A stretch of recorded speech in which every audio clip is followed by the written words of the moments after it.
할렐루야.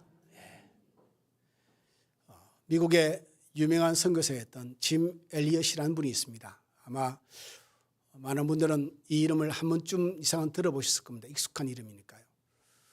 이 친구가 젊은 시절에 나름대로 전도가 유명한 친구였는데 마음속에 하나님이 이런 마음을 주셨습니다. 나는 선교사로 나가겠다. 근데 어떤 선교사냐면은 미전도 종족, 한 번도 복음을 듣지 못한 자들에게 가서 내가 복음을 전하고 싶다. 그래서 작정을 하는데 어디로 가냐면 여러분 남미의 에콰도르라는 나라가 있는데 그게 이름은 아우카족이라고 있습니다. 이 아우카족은 소문이 나기를 주변 나라에 절대 전도할 수 없는 나라로 소문이 났습니다. 왜냐하면 여기는 외부인들이 들어오면 창으로 찔러 죽여버립니다. 그러니 접근할 수가 없는 겁니다. 사람들이 다들 말립니다. 바울이 했던 말처럼 가면 죽습니다 라는 이야기를 하죠. 그리고 이렇게 말합니다. 어리석은 선택이라고. 이 친구가 1958년 1월 8일에 4명의 친구와 함께 5명이 떠납니다. 미국을 떠나서 에콰도르 아우카족으로 들어갑니다. 처음에는 가서 물건을 나눠주고 하니까 조금 환대하는 것 같았는데 밤에 되니까 아우카족 이 전사들이 찾아와서 이들을 창으로 찔러 다 죽여버렸습니다. 그 소식이 들리니까 그것을 우려했던 사람들이 봐라, 가치없는 죽음이다. 가자마자 죽어버리니 죽는다고 그랬지 않느냐, 무가치한 죽음이다 라고 이야기를 합니다. 여러분 이때가 이 친구가 결혼한 지 28개월 됐습니다. 짐 엘리엇이 10개월 된 딸이 있고 그의 나이 28입니다. 그렇게 삶을 놓아버렸습니다. 근데 세상 사람들은 계속 이구동성으로 말하죠. 참으로 젊은 나이에 어이없이 죽었다. 가치없는 죽음이다. 여러분 그의 아내가 있었는데 이 아내가 더 유명합니다. 사실은 엘리자베스 엘리엇이란 이 아내는 아니다, 하나님이 일을 하신다. 하나님이 남편의 피를 통해 일을 하실 것이다. 그래서 1년간 간호사 교육을 받습니다. 이 엘리자베스가. 그러고 난 뒤에 그때 동행했던 죽었던 선교사들 친구들의 아내 가족들과 함께 다시 그곳으로 갑니다. 다시 아우카족으로 들어가죠. 근데 다행인 것은 아우카족이 남자를 죽이는데 여자는 안 죽여요. 여자는 약한 존재라 그래서 절대 손을 안 댑니다. 그러니 들어가니까 환대는 안 하지만 손은 안 대는 거죠. 가서 생필품도 나눠주고 그리고 의술을 펼칩니다. 1년간 배운 그 간호사 그 재능을 가지고 아픈 사람을 도와주죠. 이들이 한 사람 두 사람 마음을 열고 가까이 하기 시작합니다. 가까이 하기 시작하면 이 엘리자베스가 복음을 전하는 거죠. 이 아우카족 전부가 다 예수를 믿게 됩니다. 이 엘리자베스 엘리엇과 함께 갔던 전에 죽었던 선교사들의 가족들이 다 함께 복음을 전하고, 그리고 놀라운 것은 그 가운데 이 엘리엇을 죽인 카바란 친구가 있는데 이 친구도 예수를 믿고 최초의 목사가 됩니다. 목사가 되어서 놀라운 스토리는 뭐냐면은 이 선교사의 자녀에게 세례를 이 친구가 줍니다. 선교사를 죽인 이 사람이 예수를 믿고 구원을 받아서 신학교를 가고 목사가 되어서 자기가 죽인 선교사의 자녀에게 세례를 베푸게 되는 놀라운 하나님의 역전의 스토리가 있는 것이죠. 여러분 엘리엇의 선택이 그 당시에는 미련하게 보였습니다. 가도 어떻게 에콰도르 아우카족이 가냐, 해필 거기냐, 미전도 종족도 꽤 많은데 왜 하필이면. 여러분 나중에 그의 일기를 들춰보게 되면 죽기 그 전날 짐 엘리엇이 일기를 썼는데 그 내용에 무슨 내용이 있냐면 하나님 이 종족을 구원하여 주옵소서. 이 종족을 구원하는데 피가 필요하다면 제 피를 사용하여 주시옵소서. 그리고 그 다음에 죽었습니다. 여러분 사람이 보기에는 어리석어 보이도 하나님은 그 어리석다고 여기는 세상의 판단을 통해서 하나님의 구원의 역사를 이루고 간 줄 믿습니다. 바울은 고린도 지역에 1년 6개월을 머물렀습니다. 고린도 교회를 세우고 1년 6개월 동안 목회자로서 그 교회를 치리하고 감독하고 목회를 했죠. 그런데 고린도 교회는 여러분 아시다시피, 우리가 다 알다시피 고린도 교회는 가지고 있는 문제가 엄청 많았습니다. 1장에 가장 먼저 등장하는 게 붕당이죠. 파가 나뉘어집니다. 그 가운데서 서로가 대적하는 문제, 그리고 성찬의 문제, 그리고 간음의 문제, 이루 말할 수가 없습니다. 근데 그 가운데서도 오늘 본문의 22절 23절에 이렇게 바울은 표현을 하는데, 이렇게 말합니다. 유대는 표적을 구하고 헬라에는 지혜를 찾으나 우리는 십자가에 못 박힌 그리스도를 전하니 유대인에게는 거리끼는 것이요 이방인에게는 미련한 것이다 라고 말합니다. 여러분, 세상은 어떤 지혜를 동원해도 하나님을 알 수가 없습니다. 그런데 헬라에는, 이방인들은 뭘 찾느냐? 하나님을 찾을 리가 없죠. 그들이 세상을 잘 살고 싶은데 그 사는데 필요한 지혜를 구합니다. 지식을 구하죠. 학문을 구합니다. 유대인들은요, 정글을 찾습니다. 눈에 보이는 것을, 표적을 찾습니다. 오늘 이 시대도 마찬가지죠. 이 시대도, 이 사회는 말이죠, 하나님을 알지 못하고 하나님을 거부합니다. 하나님께 나오기를 꺼려합니다. 하나님을 알지 못하니 당연한 태도이겠죠. 그 세상이 찾는 것은 뭐죠? 지혜를 찾습니다. 지혜는 오늘날 우리에게 학문, 지식, 그리고 과학, 이런 것들로 우리에게 나타나겠죠. 유대인들은 표적을 구합니다. 세상에도, 현대 세상에도 똑같이 표적을 구합니다. 부귀영화, 그리고 명예, 권력, 사회적 여러분 지위. 그런데 바울은 말합니다. 나는 십자가의 도, 나는 십자가의 도를 전한다. 아니, 헬라인은 지식을 찾고 유대인은 표적을 구하는데 그들이 원하는 것을 들어주지 않고 바울이 말할 때 나는 십자가의 도만 전한다는 것이죠. 여러분, 십자가를 바울은 말하기를 이렇게 말합니다. 18절에 십자가 하나님의 능력이다라고 저기를 내립니다. 이 십자가의 도는 말이죠, 쉽게 말하면 제가 주보에도 기록됐지만 메시지 오브 크로스죠. 십자가의 메시지입니다. 십자가의 복음입니다. 이 복음은 어떻게 시작되었죠? 하나님이 세상을 이처럼 사랑하사 독생자를 주셨으니 하나님의 사랑에서 시작되었습니다. 이 복음은, 이 십자가의 도는 하나님의 사랑에서 시작되었죠. 그 사랑이 시작되는 십자가의 도는 어떻게 열매맺어 나가냐면 예수께서 이 땅에 오시고, 그리고 모진 고난과 핍박과 죽음을 통과하고 3일 만에 부활하시고, 그리고 우리의 구원자가 되셨습니다. 거기는 죄라는 단어가 있었죠. 죄 때문에 어찌할 수 없는 인생의 역사와 미래를 십자가에 못 박히심으로 그 죄를 걷어내시고 우리를 하나님의 자녀로 삼아 주신 거죠. 이게 십자가의 도입니다. 이게 바로 the message of cross죠. 이 십자가의 메시지죠. 바울은 말합니다. 이것이 하나님의 능력이다. 하나님의 능력이다. 신자는 이 하나님의 능력을 따릅니다. 이 십자가의 메시지를 따르죠. 그게 신자죠. 그런데 여러분, 예수님 당시나 그리고 바울 당시나 지금도 십자가는 매력적이지 않습니다. 십자가는 뭐죠? 당시에 수치였고 멸시였고 심판이었고 저주였습니다. 고통이었죠. 지금도 십자가는 여전히 세상 사람들 앞에 그렇게 매력적이지 않습니다. 많은 사람들이 이제는 그 당시와 달리 수많은 사람들이 예수를 믿고 예수를 구주라고 외치지만은 그럼에도 불구하고 십자가는 여전히 매력적이지 않습니다. 바울은 오늘 본문에 제가 읽지 않았지만 27절로 29절에 이 긴 이야기를 풀어나갑니다. 무슨 이야기를 하냐면 하나님께서 세상에 미련한 것들을 택하사 지혜 있는 자들을 부끄럽게 하려 하시고 세상에 약한 것들을 택하사 강한 것들을 부끄럽게 하려 하시며 하나님께 세상에 천한 것들과 멸시받는 것들과 없는 것들을 택하사 있는 것들을 피하려 하시나니 이는 아무 육체도 하나님 앞에서 자랑하지 못하게 하려 하십니다. 이 말씀을 문자 그대로 해석해도 괜찮습니다. 그러나 잘못하면은 그러면 나름대로 세상을 건강하게 살아가는 사람은 문제가 되지 않느냐? 예. 그러니 이렇게 해석하십시오. 마지막 부분에 이렇게 얘기합니다. 뭐라고 하냐면 아무 육체도 하나님 앞에서 자랑하지 못하게 하랍니다. 십자가의 도가 우리 안에 들어와서 하나님의 능력이 되는 데는 한 가지 중요한 조건이 있습니다. 그것은 바로 겸비함입니다.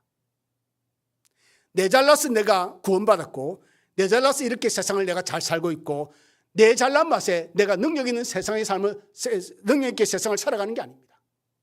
하나님의 은혜라는 거죠. 그래서 우리가 이 하나님의 복음이 내 속에 들어와서 이것이 하나님의 능력으로 내 삶을 주장하며 나가는 데는 절대적으로 필요한 내 마음의 상태가 뭐냐면 겸손함입니다. 내 잘난 맛에 살지 않는 것이죠. 하나님의 능력으로 사는 마음입니다. 여러분, 지금도 많은 성도들이 지금 이 시간 예배를 드리고 있습니다. 세계 수십억의 인구가 하나님을 예배합니다. 지금 이 시간에.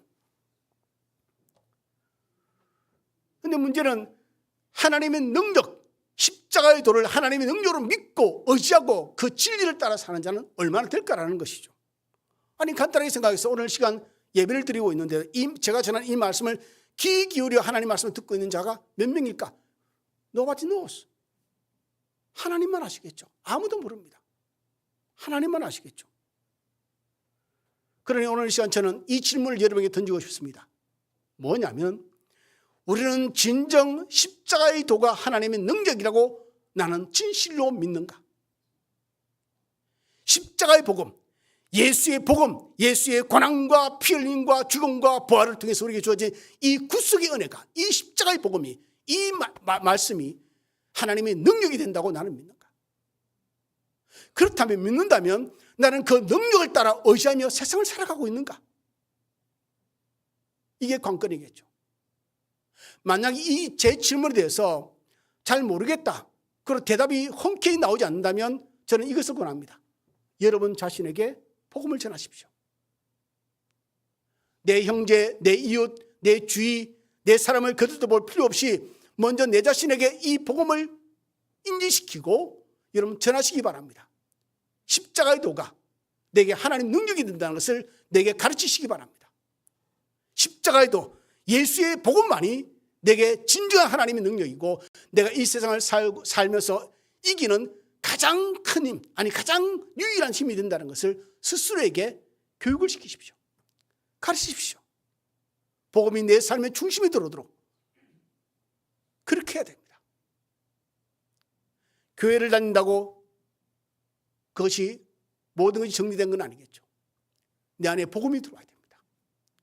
예수를 개인적으로 만나서 구원자로 받아들이고 경험을 해야 됩니다. 그래야 그 다음에 뭐가 되죠? 내 가정에 십자가의 도가 하나님의 능력이 되고 이 교회에, 이 세상에 십자가 하나님 능력이 되는 일들이 비로소 시작이 되겠죠. 한국교회 안에 신자 안에는 여전히 세상으로 가득합니다. 누구를 볼 필요가 없습니다. 우리 스스로를 보면 내 안에는 가치를 볼 때 하나님의 복음이, 예수가, 그의 나라와 그 의가 내 삶의 가장 중앙에 있지 못하는 경우가 얼마나 많은지 모릅니다. 그래서 본문의 21절을 보면 바울이 이 말을 합니다. 이 세상이 자기 지혜로 하나님을 알지 못하므로 하나님께서 전도에 미련한 것으로 믿는 자들을 구원하기를 기뻐하셨다. 십자가를 전하는 게 세상은 어떻게 받아들일까? 여러분, 그냥 우리는 말하기를 전도해야지 라는 막연한 생각이지만 세상 입장에서 볼 때 예수 믿는다는 인간들이 속된 말로 그들의 입장에서 말할 때 십자가를 전한다면 그게 얼마나 어리석어 보이겠습니까? 논리에 안 맞죠. 말도 안 되게 여러분 여겨지지 않겠습니까? 그래서 바울은 표현합니다. 전도에 미련하다 합니다. 그냥 헬라인들이 바라볼 때, 이방 세상 사람들이 바라볼 때 전도하는 것이 미련하게 보이는 거죠. 어리석게 보입니다. 불편한 삶의 방해꾼일 뿐이죠. 근데 여러분, 바울은 말합니다. 그리해야 된다고. 전도해야 된다고. 복음을 선포해야 된다고. 십자가의 도를 말을 해야 된다고. 여러분, 지난 주간에 SNS를 뜨겁게 달고는 한 이야기가 있죠. 바로 미국의 유명한 소위 미식축구 선수입니다. 세계에서 가장 운동선수로서 연봉을 많이 받는 사람 중에 한 사람입니다. 탑 클래스죠. 바로 다크 프로스콧이라는 이 친구인데 흑인입니다. 이 친구가 어느 날 자기 SNS에 이 글을 올렸어요. 뭐냐면 Jesus Christ is my Lord라고 했습니다. 예수님은 예수 그리스도 나의 주님이십니다. 그러니까 just 그냥 한 문장이에요. 한 문장. 그 문장 한 문장을 올리자마자 3만 명의 팔로워가 떨어져 나갔습니다. 순간적으로. 여러분 이 사람들은 이게 굉장히 중요해요. 운동으로 먹고 살지만 결국은 사람이 인기죠. 사람이 인기죠. 근데 이것을 프로스콧은 개의치 않은 거죠. I don't care.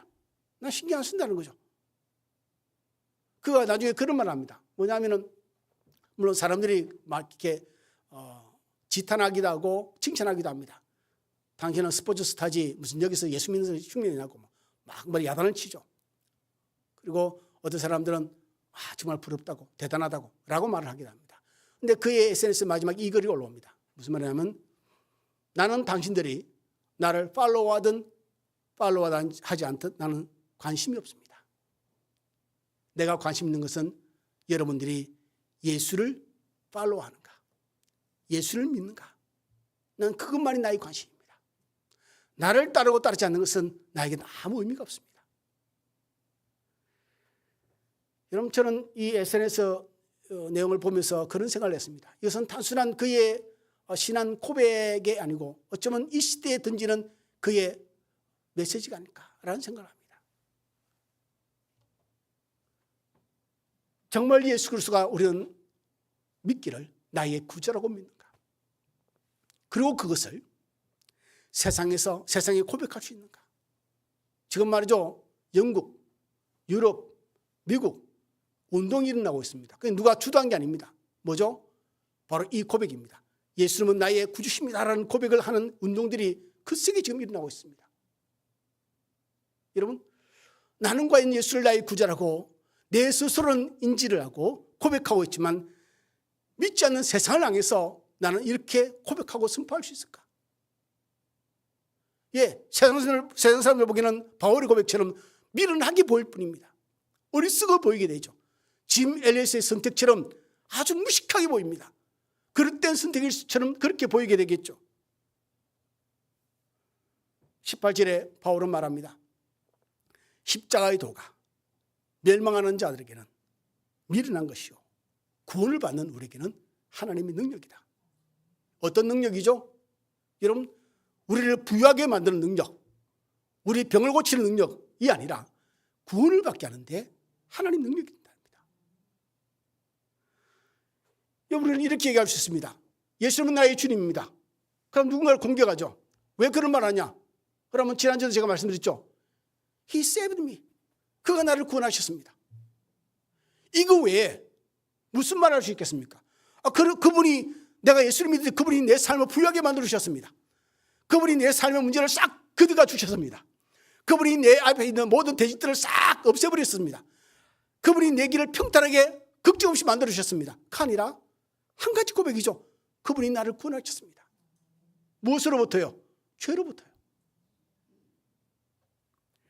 우리의 이 작은 신앙 고백들이 세상을 살 때 세상과 충돌할 수 있습니다. 여전히 지금도 십자가를 부끄러워하거나 십자가를 거역하거나 십자가를 여러분 거절하거나 하나님을 찾지 않는 하나님을 모르는 하나님을 거부하는 사람들은 여전히 불편함이 있죠. 바울 때나 예수님 때나 똑같겠죠. 그 충돌을 우리가 예상하면서도 불구하고 예수님은 나의 구주입니다 고백하는 것이 쉬운 일이겠는가? 뭐냐면 제가 말씀드렸듯이 여전히 아직도 십자가는 세상에는 불편한 겁니다. 부대끼는 부분들이죠. 이것을 타개하고 이기는 것은 오직 십자가의 신앙밖에 없습니다. 내가 복음을 부끄러워한다는 것은 아직도 내 안에 십자가의 도가 내 신앙 중심에 있지 못하다는 것이겠죠. 믿는다고 고백하지만 그게 내 삶에 들여지지 못한 부분들이 너무 많기 때문이겠죠. 그러니 교회가 교회답지 못하고 목사가 목사답지 못하고 신자가 신자답지 못하는 이야기가 나오는 이유는 세상의 이야기가 아닙니다. 교회 밖에서 교회 안에서 그런 이야기가 나오는 것은 우리 안에 십자가의 도가 우리 안에 있지 못하기 때문이겠죠. 고린도 교회는 많은 문제가 있었는데 첫 번째 문제가 뭐라 그랬죠? 붕당입니다. 파가 나누어진 거죠. 여러분 조선시대도 파가 있습니다. 그렇죠? 조선시대도 파가 있었고 여러분 그 파끼리 치고받고 싸우고 죽이기까지 했습니다. 그러니 파가 나눠진 것은 문제가 아닙니다. 정치적으로 야당이 있고 여당이 있고 당연하죠. 있어야 됩니다. 존재해야죠. 정치는. 지금은 이념의 또 다툼이 있습니다. 보수와 진보의 다툼이. 근데 제가 목사로서 정책이라는 건 아니지만 아쉬운 건 그런 겁니다. 다를 수가 있죠. 우리도 지금 다 다르지 않습니까? 그런데 이것이 나와 다르다는 이유가 그 사람이 나의 죽일 적이 돼서는 아니지 않습니까? 그건 아니죠. 저 사람이 저 존재가 이 세상에 살았으면 좋겠다는 것은 이건 악입니다. 악. 복음을 가진 자로서 가질 수 없는 생각이겠죠. 근데 지금 세상에 그런 마음들이 꽤 많습니다. 여러분 3주 전에 죽었던 찰리 크크에 대한 이야기는 잘 아시겠죠. 안타까운 것은 그 사람을 좋아하는 사람이 있고 미워하는 사람이 있지만 문제는 그의 죽음조차도 이런 비하시키는 사람들이 너무 많다는 겁니다. 한 사람이 죽었는데 죽음은 모든 것을 덮습니다. 그런데 죽음은 모든 것을 덮는데 그러니 아무리 나하고 아웅다웅 싸웠던 사람들도 그의 죽음 앞에서는 예의를 지르는 것이 우리인데 이제는 그 예의가 사라진 세대가 왔습니다. 우리는 파가 나뉘어서 이 고린도 교회처럼 내 잘났니 너 잘났니 하면서 싸우기에 일념을 두고 사는 인생인 것 같습니다. 왜냐하면 교회 안에 십자가의 도가 회복되지 않고는 소망이 없습니다. 신자 속에서 십자가의 도가 회복하지 않고는 우리는 끊임없이 이 싸움을 계속 끌고 나가겠죠. 예레미야 9장 24절에 성경이 이렇게 기록하고 있습니다. 자랑하는 자는 이것을 자랑할지니 곧 명철하여 나를 아는 것과 나 여호와는 사랑과 정의와 공의를 땅에 행하는 자인 줄 깨닫는 것이라. 나는 이 일을 기뻐하노라. 하나님이 기뻐하시는 게 뭐냐면 하나님을 아는 것이랍니다. 나 여호와를 아는 것, 그 하나님이 어떤 분인지를 아는 것. 이걸 좀 더 풀어서 말하면 하나님이 이 세상 안에서 기뻐하는 것은 네가 예수를 믿는 것뿐만 아니라 나를 더 알아가는 삶이고 알아가는 삶의 상관없이 들어가서 너를 통해서 누군가가 하나님을 알게 하는 삶을 사는 것. 하나님을 알아가는 삶이 확정되어 가는 것. 오직 예수 안에만이 선함이 있고 오직 예수 안에만이 인생의 참길이 있다는 것을 아는 것. 세상이 싫어하는 십자가를 할지라도 그 십자가를 자랑할 수 있는 신자가 되는 삶을 사는 것. 로마서 1장 16절을 말합니다. 바울은 이렇게 고백합니다. 내가 복음을 부끄러워하지 아니한다 라고 말합니다. 그러면서 이렇게 이어서 얘기하죠. 이 복음은 모든 믿는 자에게 구원을 주시는 하나님의 능력이 됩니다. 이 복음이 나를 부자로 만들어주는 능력이 아니라 모든 믿는 자에게 구원을 주시는 하나님의 능력입니다. 이 복음이 100% 온전하면 무엇에 대해서 온전하냐면 구원을 얻는데 0.1%의 부족함이 없는 복음이기 때문입니다. 그래서 하나님 능력입니다. 무엇에 대해서요? 영혼을 구원하고 죄 가운데서 인간을 건져내서 하나님이 자녀 삼아주시고 천국 백성 만드는데 완벽한 복음이 이 복음입니다. 이게 바로 십자가의 도인 거죠. 십자가의 도입니다. 교회가 신자가 스스로 십자가의 도를 마음에 믿지 못하고 십자가의 도를 따라 살지 아니하고 십자가의 도를 자랑하지 않는다면 누가 하나님을 알 수 있겠습니까? 어떻게 세상에 하나님을 알 수 있을까요? 전하는 자가 없이 어찌 듣는 자가 생기고 듣는 자가 없이 어떻게 믿는 자가 생기겠습니까? 오늘 저는 이렇게 마무리 짓고 싶습니다. 이번 한 주간 또 우리가 세상 나가서 삶을 살아야 되죠. 우리에게 주어진 가정과 직장과 사업장과 삶의 여러 종의 터전에서 또 한 주간을 살아내야 되는데 녹록치가 않죠. 쉽지가 않습니다. 그래도 이렇게 우리의 마음속에 다짐을 했으면 좋겠습니다. 삶의 현장에서 십자가의 도가 내가 걸어가는 길이 되기를. 삶의 현장에서 십자가의 도가 내 생각의 근원과 판단과 결정의 기준이 되기를, 내가 세상을 살아가면서 만나는 모든 사람과 나누는 대화 가운데서 십자가의 도, 이 하나님의 메시지가, 이 복음이 내 언어의 근원이 되기를, 이 십자가의 도가 내가 삶이 우울하고 내 삶이 힘들 때 위로의 힘이 되기를, 내가 약하다고 느낄 때, 내 마음이 무너질 때 내가 일어서는 강함이 되기를 소망합니다. 그리고 세상 가운데 만나는 모든 사람과 문제와 상황 속에서 그것을 모두 이겨낼 수 있고 감당할 수 있는 승리의 근거가 되기를 소망합니다. 십자가의 도. 바울은 말합니다. 바울은 고린도서 2장으로 넘어가서 말을 하죠. 나는 앞으로 이 십자가의 도 외에는 아무것도 전하지 않기로 내가 작정하리라. 십자가 외에는 그 어떤 것도 전하지 않기로 작정하노라. 사랑하는 여러분, 이번 한 주간 또 십자가의 도, 이 하나님의 복음의 메시지를 깊이 묵상하시고 그분과 더불어서 이번 한 주간 또 믿음 가운데 승리하는 삶이 있기를 주님으로 축원을 드립니다. 기도하겠습니다.